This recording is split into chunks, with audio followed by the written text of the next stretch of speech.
If you want to change the world, start off by making your bed. If you make your bed every morning, you will have accomplished the first task of the day. It will give you a small sense of pride, and it will encourage you to do another task, and another, and another. And by the end of the day, that one task completed will have turned into many tasks completed.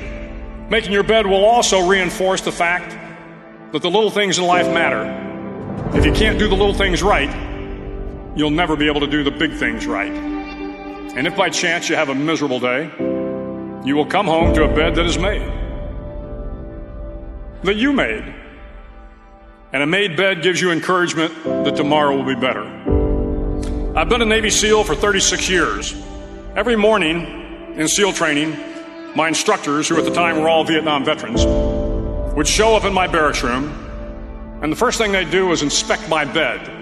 If you did it right, the corners would be square, the covers would be pulled tight, the pillow centered just under the headboard, and the extra blanket folded neatly at the foot of the rack. It was a simple task, mundane at best, but every morning we were required to make our bed to perfection. It seemed a little ridiculous at the time, particularly in light of the fact that we were aspiring to be real warriors, tough, battle-hardened SEALs. But the wisdom of this simple act has been proven to me many times over. It matters not whether you ever served a day in uniform. It matters not your gender, your ethnic or religious background, your orientation, or your social status. Our struggles in this world are similar, and the lessons to overcome those struggles and to move forward, changing ourselves and changing the world around us, will apply equally to all. If you think it's hard to change the lives of 10 people, change their lives forever, you're wrong.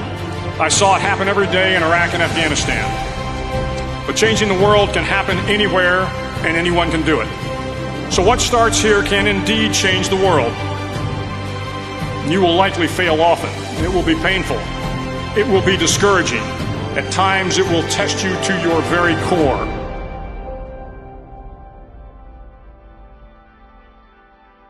At that darkest moment of the mission is a time when you need to be calm, when you must be calm, when you must be composed, when all your tactical skills, your physical power, and your inner strength must be brought to bear.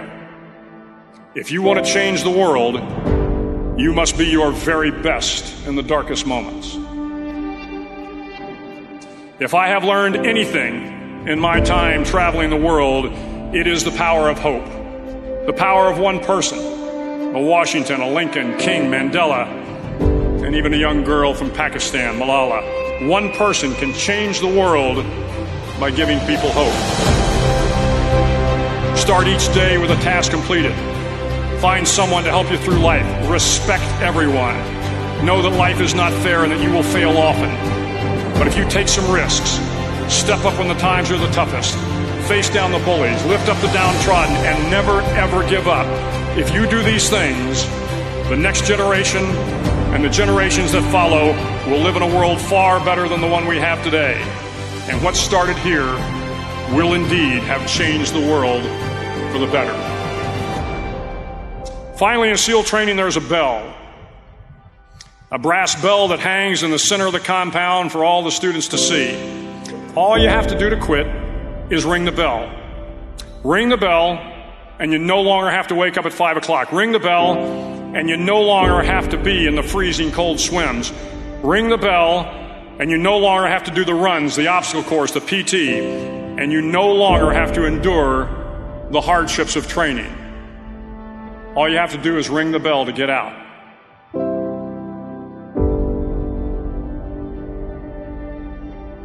If you want to change the world, don't ever, ever ring the bell.